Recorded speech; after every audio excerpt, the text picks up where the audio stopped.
Assalamualaikum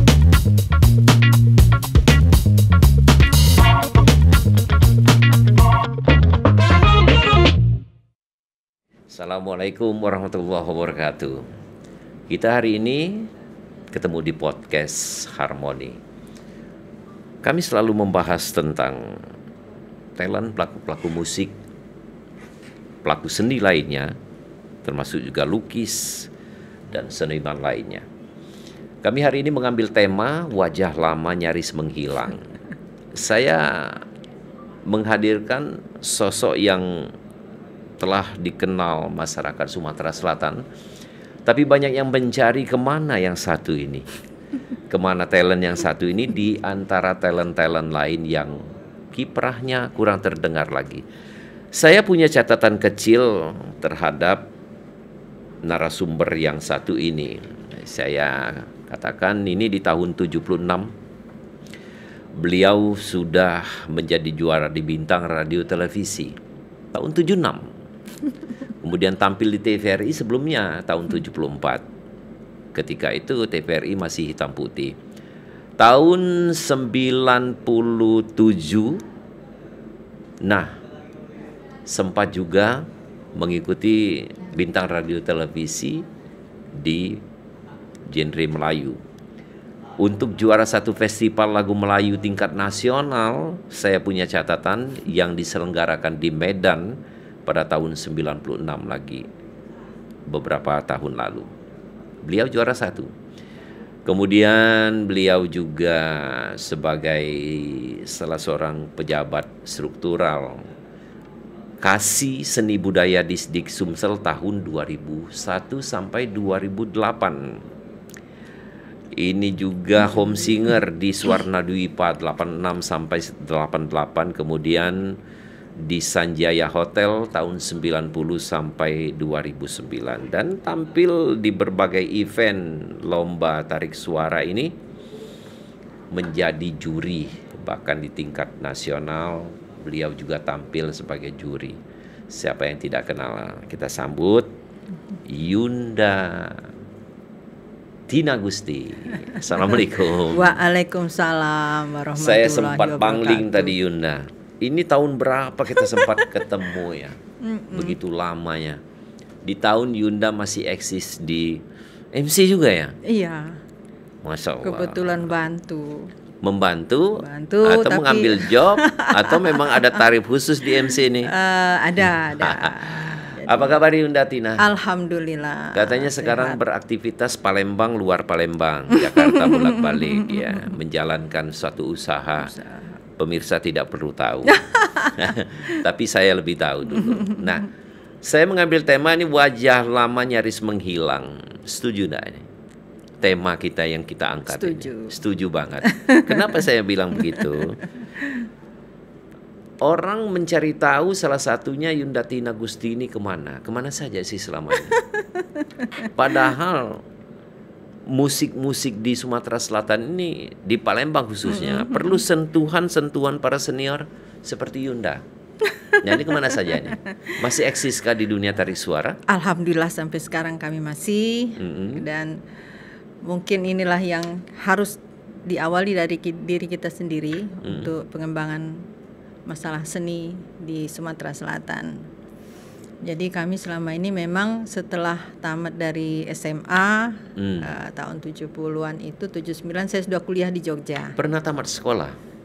Saya kira catatan ini soalnya nyanyi. Nyanyi terus.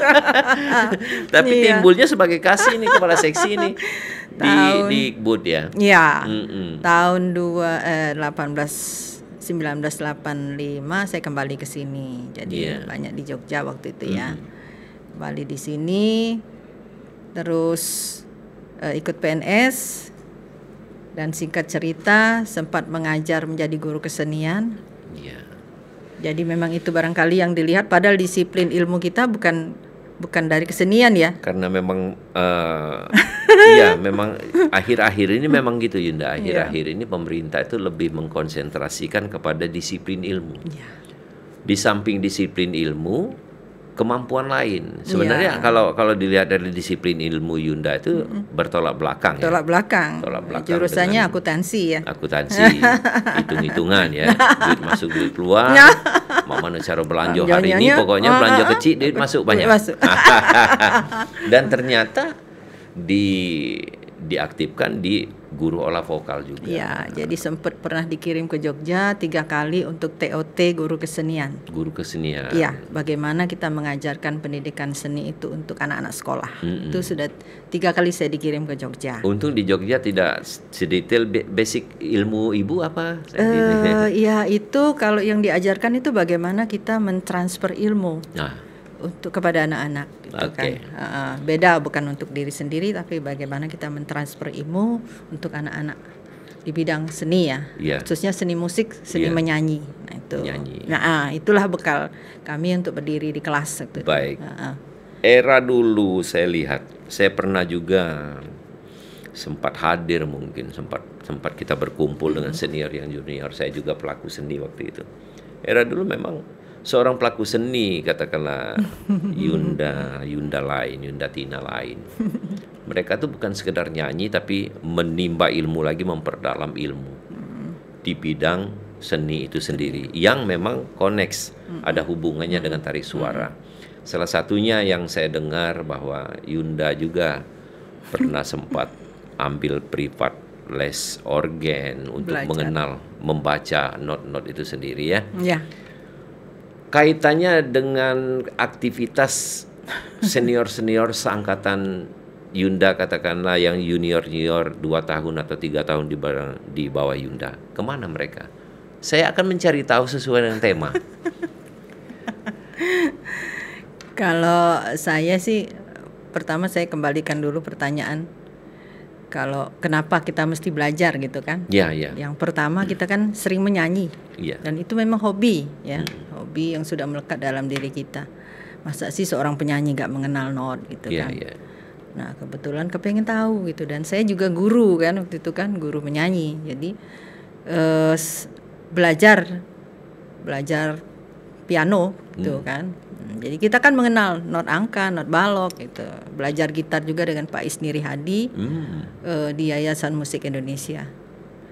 Kemudian pernah juga membantu ngajar di Suara Indah untuk vokal. Nah itu. Jadi, saya kurang tahu sekarang ini siapa-siapa yang, kalau saya sebaiknya memang perlu tahu gitu kan. Jadi menjadi dasar kita untuk. Kita kan tidak mungkin, kita kepinginnya kan ada regenerasi. Nggak mungkin hanya kita sendiri. Jadi, dan ilmu yang diserap itu sendiri tidak akan lekang oleh waktu ya. Sepertinya karena dari tahun ke tahun, dari tahun ke tahun ya, jenis musik itu apa?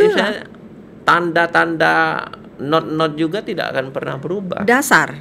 C tidak berubah, D tidak berubah, akan menjadi D. Gitu. Terus ya kalau kita menjadi juri kan kita sudah punya dasar. Kenapa sih itu nggak menang? Kan sering tuh peserta nanya, aku kurangnya di mana? Kita bisa memberikan alasan karena kita punya dasar pada saat kita menjadi juri.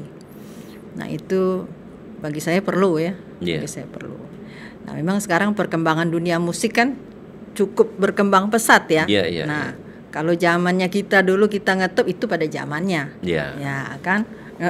Kalau sekarang kan lagu-lagu itu kita mau belajar 3 bulan sudah hilang dari peredaran. Nah, karena sekarang ini lagu-lagu itu kenapa tidak abadi? Iya, mereka prinsipnya, patokannya adalah punya nilai jual untuk sekarang ya. Laku hari ini besok buat lagi. Cak jual pempek. Itu yang kalau sekarang dulu ini. Prinsip bagaimana lagu karya saya ini akan abadi. Itu contoh lagu dari Titik Puspa ya, lagu Titik Puspa sampai sekarang. Lagunya. Kadang notasinya tuh sederhana, tapi kita nggak pernah lupa. Kan lagu-lagu dulu kan notasinya sederhana. Kalau gitu saya lihat, memang saya perhatikan, notasinya mungkin ada 3 notasi. Iya, diputar-putar jadi lagu. Nah, kayak lagu anak-anak tuh paling do sampai sol, diputar-putar jadi lagu. Sehingga musisi juga tidak sulit mempelajari, para penyanyi juga tidak sulit menghafal lagu karena liriknya dibuat lirik yang sederhana. Jadi sekarang bagaimana Yunda melihat karakteristik para pelaku seni, khususnya penyanyi-penyanyi era sekarang. Khususnya yang kita di lokal Sumatera Selatan. Sumatera Selatan saja. Selatan, ya. Kalau mereka berkiprah di nasional tentu terlalu jauh kita menilai mereka. Mereka sudah menorehkan prestasi, paling tidak sudah di layar kaca. Nah, untuk lokal saja. Kalau kita bandingkan, kalau zaman di era kami sampai sekarang kan kita masih punya persatuan gitu. Masih. Iya, masih dengan rombongan itu dalam bentuk arisan atau dalam sebetulnya bukan arisannya. Silaturahmi iya, tapi kita masih menjaga silaturahmi. Jadi kalau ada acara gitu kan, jadi kita sampai sekarang masih kita bertukar pikiran. Nah, kalau penyanyi-penyanyi yang sekarang saya kurang banyak tahu. Tapi kalau menurut saya kalau kita dulu kan tua-tua di panggung lomba ya. Iya. Nah, dengan lomba itu sebetulnya itu kita bisa mengetahui seberapa jauh sih kemampuan kita di mata penilai umum gitu kan. Tapi kalau sekarang kan enggak, bisa nyanyi terus langsung nyanyi kemana-mana gitu kan.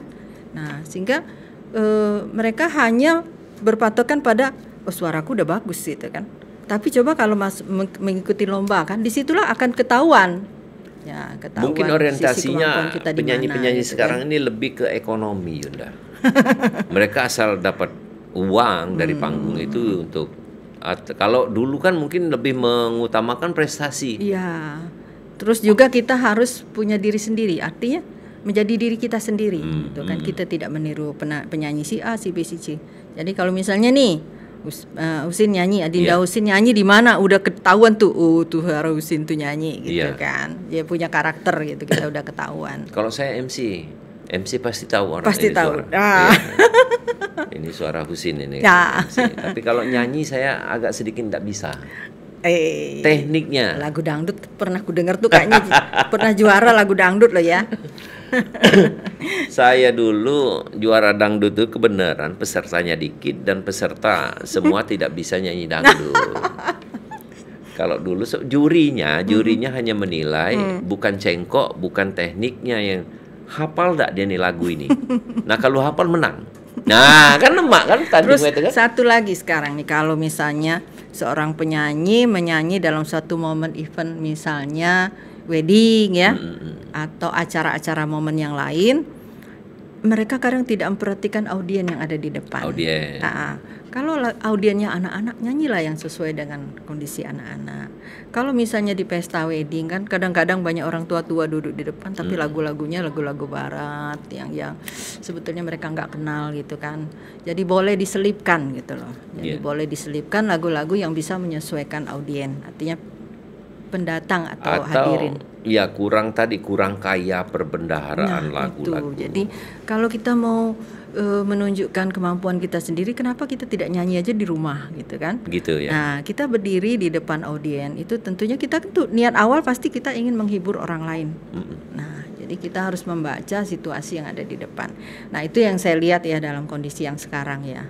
Beda dengan penyanyi-penyanyi yang lama gitu ya. Iya, nah, ini sangat berbeda ini mungkin masukan ya, masukan bagi penyanyi-penyanyi muda yang sekarang. Halo penyanyi muda.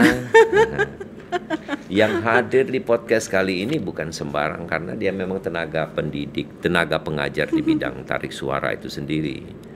Tahan banting, tahan diuji pula katanya. Jadi memang perlu kita diingatkan pelaku-pelaku seni sekarang ini untuk supaya mempertahankan profesi katanya jati diri itu ya dia harus punya karakter ya. Istilah sekarang ada brand ya. Mereka harus memiliki brand tersendiri sehingga dikenal. Guru saya juga pernah memesankan sesuatu. Jika Anda ingin menjadi Anda, silakan. Tapi jangan pernah mencoba menjadi diri orang lain. Karena ketika Anda menjadi diri orang lain, maka orang lain itu yang akan naik. Nah, iya betul. Sama seperti yang Yunda katakan baru saja. Ini jadi agak dijauhilah untuk memproklamirkan diri bahwa suara saya mirip penyanyi yang diidolakan. Maka penyanyi yang diidolakan itu akan menjadi lebih naik lagi. Oke, Yunda, saya menggarisbawahi tadi sering juga melakukan silaturahmi dengan pelaku-pelaku seni lain yang ada di Sumatera Selatan ini. Nah, apakah tidak dari silaturahmi tersebut, apakah tidak ada gagasan untuk membuat suatu single, rekam lagi, membuat suatu lagu kompilasi? Ada enggak ke arah situ? Ada, ke arah situ ada. Jadi kami pernah bulan apa ya waktu itu, kalau nggak salah Agustus apa ya. Jadi dari tim kami, rombongan saya, Fitrianti, Riri Muksin, ideologi, pokoknya teman-teman yang angkatan kami dulu gitu kan. Jadi kita mengadakan lomba tembang kenangan, itu salah satu gagasan kami, dan terwujud rame meriah gitu ya, kerjasama dengan pihak RRI waktu itu. Karena kita pikir kan kita kepingin mandiri gitu kan, artinya kita tidak tergantungan dari dana pemerintah. Bagaimana kita upayakan agar ini, dan alhamdulillah disambut baik saat itu oleh Kepala RRI, sehingga piagamnya juga ditandatangani oleh pihak RRI dan pihak kita sendiri. Kepanitiaan juga kita kolaborasi, alhamdulillah. Nah itu salah satu gagasan kita, karena kita pikir begini, banyak orang hobi nyanyi hanya menyalurkan di kafe-kafe gitu kan. Betul. Nah jadi coba deh kita buat gitu, jadi buatlah lomba kalau nggak salah Dendang Nostalgia kalau nggak salah. Pas waktu itu pembinanya Dr. Ahirul, ada Dr. Erwin juga, ada Kak Sam juga almarhum. Nah itu jadi dan mungkin ke depan kita punya pikiran juga ya bagaimana ya, karena sekarang ini kalau kita mau dengan kesibukan kita masing-masing, nah itu, nah ini yang menjadi kendala, yang gitu menjadi kan, hambatan, menjadi hambatan karena sekarang ini kalau dalam angkatan kami kan sudah banyak yang pensiun, sudah banyak punya kesibukan masing-masing. Ya karena dari segi gitu. Pendanaan saya pikir ini sudah sangat murah, karena di Palembang sendiri sudah ada studio rekaman walaupun tidak seprofesional yang ada di DKI. Untuk musisi ya semuanya yang tampil tadi kan musisi untuk aransemen. Penyanyi juga, dan kita saya kira tidak lagi mencetak itu dalam bentuk DVD atau kaset. Nggak perlu lagi, sekarang sudah lewat YouTube bisa streaming gitu kan. Jadi sangat murah. Jangan, itulah tadi halangan tadi, waktu ya Yunda. Waktu untuk mengatur waktu. Dan kebetulan kami juga yang tergabung dalam Lovely Melody Band yang binaan Dr. Ahirul, ada juga Sahril Yaya sebagai ketuanya. Sudah 4 kali kita streaming. Nah itu niat kami nanti akan digilir gitu kan. Nah jadi sementara kami jedah dulu, istirahat karena kesibukan, mungkin di lain waktu akan dilanjutkan kembali itu dalam bentuk YouTube juga gitu kan. Sudah 4 kali. Fitri pernah nyanyi, jadi Fitri yang sudah tampil itu Wiwin Sumadi gitu kan, salah satunya penyanyi lama. Saya juga sudah follow YouTube-nya, udah bagus, suara-suara mereka tuh masih bagus-bagus semua. Suara Yunda, suara Fitri, bila perlu tampilkan lagi. Iya, pertama Yunda kan Hera Sopian. Iya, Hera Sopian, karena gini kan, penyanyi itu sama dengan penari. Jadi kalau kita lama nggak latihan, beda kan? Nah, mungkin pas narik napas sudah nggak kuat lagi gitu kan. Mungkin karena usia atau karena juga faktor latihan. Sama dengan nari. Kalau nari kan lama nggak nari kan badan udah lupa, udah kaku. Pinggang keras. Oke. Saya beralih satu pertanyaan agak mendalam sedikit, sebenarnya mendetail. Ada peran pemerintah dalam hal ini. Pemerintah sudah merespon adanya Dewan Kesenian, baik ada Sumsel, ada juga Kota Palembang. Nah, bagaimana respon Dewan Kesenian ini terhadap komunitas? Apakah mereka sering juga mencari tahu bagaimana mana ini yang pernah mengangkat musik Sumatera Selatan ini, penyanyi-penyanyinya? Pernah enggak disentuh mereka tuh? Nah, ini jadi mohon maaf nih. Iya. Ya enggak apa-apa, kita kritik memang membangun. Tapi barangkali ya ini kritik membangun. Jadi selama ada Dewan Kesenian, baik Dewan Kesenian Kota maupun Sumatera Selatan, sampai dengan hari ini ya kami belum pernah mendapat undangan, khususnya rombongan penyanyi ya, untuk dilibatkan atau dimintakan saran, atau dimintakan program gitu, atau sekedar sowan. Nah, sampai dengan hari ini kita belum.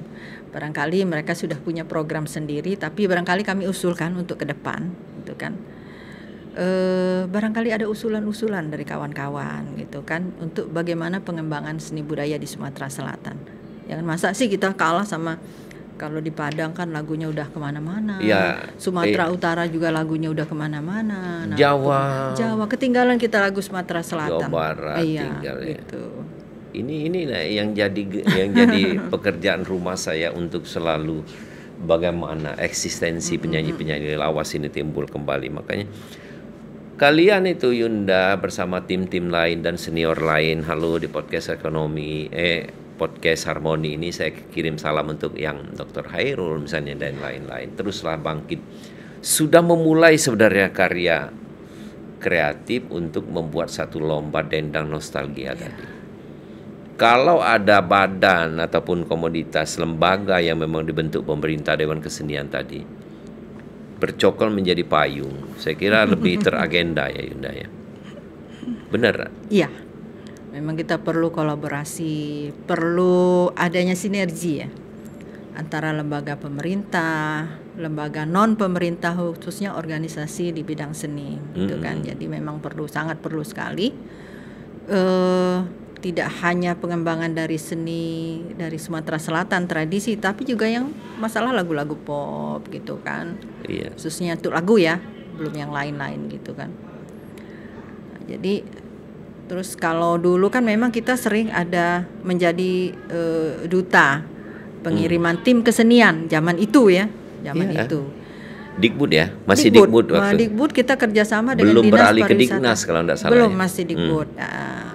Jadi kita ke Medan, kemana-mana sampai ke programnya luar negeri, jelas gitu, Dikbud. sampai ke Istana Negara kita waktu itu kan. Bahkan saya pernah ikut program Dikbud itu pertukaran pemuda antar provinsi. Nah, betul sekali. Ya, jadi programnya untuk mengangkat generasi muda itu dari bidang-bidangnya masing-masing itu memang jelas. Beralih ke Diknas ya mungkin ada mungkin tidak. Ya. Yang jelas saya tidak terdengar lagi. Yang ada masih Paskibraka. Masih ada sekarang lomba FL2SN. Apa itu? Itu lomba seni untuk pelajar mulai dari tingkat SD, SMP, tingkat sekolah menengah, nanti dikirim ke tingkat nasional. Tapi gaungnya juga belum gaungnya terdengar. kurang, yaitu GBHN gitu kan. Nah, kebetulan kami juga setiap tahun alhamdulillah masih dilibatkan untuk menjadi juri gitu kan. Itu dikirim ke tingkat nasional. Nah, tapi gaungnya kurang ya gitu. Nah, terus ya kemarin Bintang Radio. Waktu kami lomba di tempat lain kami jadi juri, banyak yang bagus-bagus.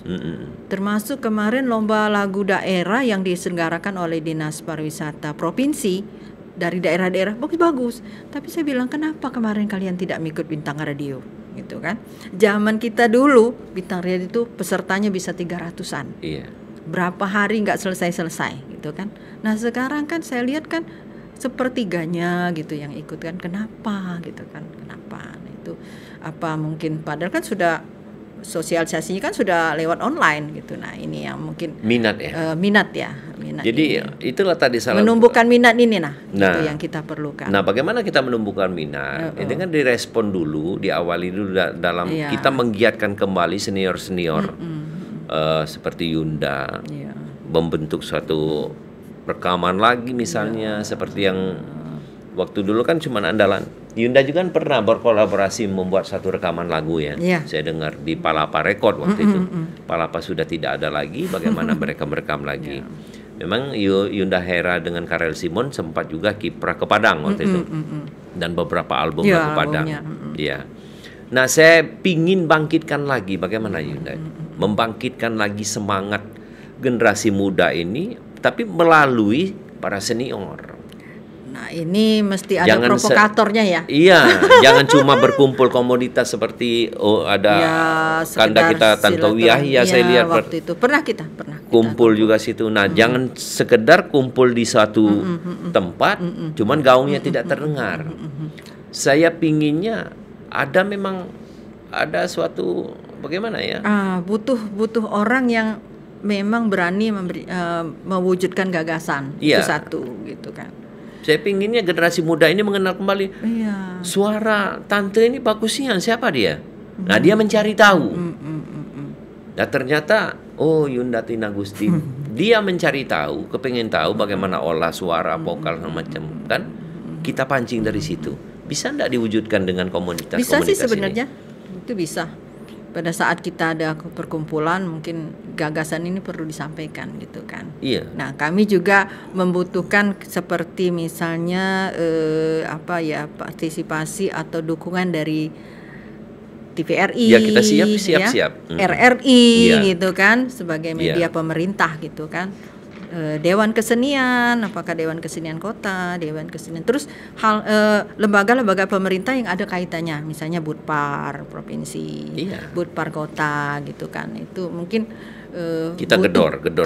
Nah itu jadi siapa sih yang nanti yang menjadi ikonnya siapa gitu, apakah dari Budparnya atau dari TVRI-nya atau dari kaminya. Nah itu mungkin dari kami yang memberikan gagasan, yang memberikan masukan untuk masukan membuat proposal, bagaimana mewujudkan ini. Nah itu bisa sih sebenarnya bisa. Jadi tujuan saya mendengar tadi ada keprihatinan ketika dibuka nih ada lomba bintang radio, dikit sekali minatnya. Kenapa? Mereka tuh melihat lomba bintang radio itu, aduh resmi nih.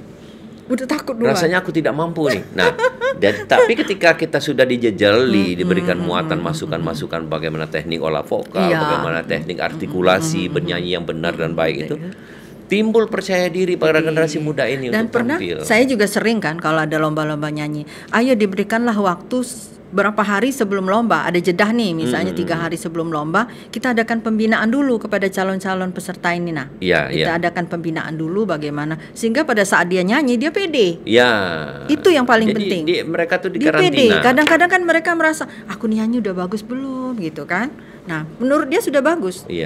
Tapi menurut penilai kan tentu ini masih ada yang kurang gitu kan, apa artikulasinya, apa praseringnya atau ekspresinya. Bisa kita mulai dari tingkat kabupaten untuk melakukan audisi, kemudian di Palembang sebagai pusatnya. Dulu pernah kami dipanggil saya, Oji gitu kan, untuk membina di Prabu Mulih kalau nggak salah. Kami diundang sampai berapa hari untuk membina mereka sebelum diadakan lomba di Lubuk Lingga waktu itu pernah kami diundang. Nah itu sekarang kok nggak ada lagi gitu kan. Jadi, dan hasilnya memang memuaskan. Beda, mereka lebih pede kalau mereka sudah pernah belajar gitu kan. Nah itu. Sebenarnya pingin sekali ngobrol lebih panjang untuk menggali ini, tapi kita udah 30 menit. Nggak terasa ya. Nggak terasa. Nanti kita lanjutkan lagi mungkin dalam momen-momen di luar yang dari memang acara ini gitu dan saya kan. pingin Yunda sebenarnya setelah ini podcast berikutnya ada orang-orang dari komunitas Yunda lain yang bisa tampil di podcast ini. Kita punya grupnya. Setiap Kamis kita buka podcast ini untuk pelaku-pelaku seni. Siap. Banyak rekan-rekan kita. Kita tunggu Kamis depan. Boleh. Siap. Terima kasih pemirsa. Podcast Harmoni sudah hadir tampil bersama kami dan intinya adalah Ayunda kita Tina Gusti sudah memberikan support dan semangat bagi peserta-peserta. Bagi Anda yang memiliki talent khususnya tarik suara, jangan pernah patah semangat, jangan pernah menjadi orang lain, jangan pernah malu untuk bertanya, dan jangan pernah lemah dalam berwawasan. Terima kasih. Wassalamualaikum warahmatullahi wabarakatuh. Waalaikumsalam warahmatullahi wabarakatuh.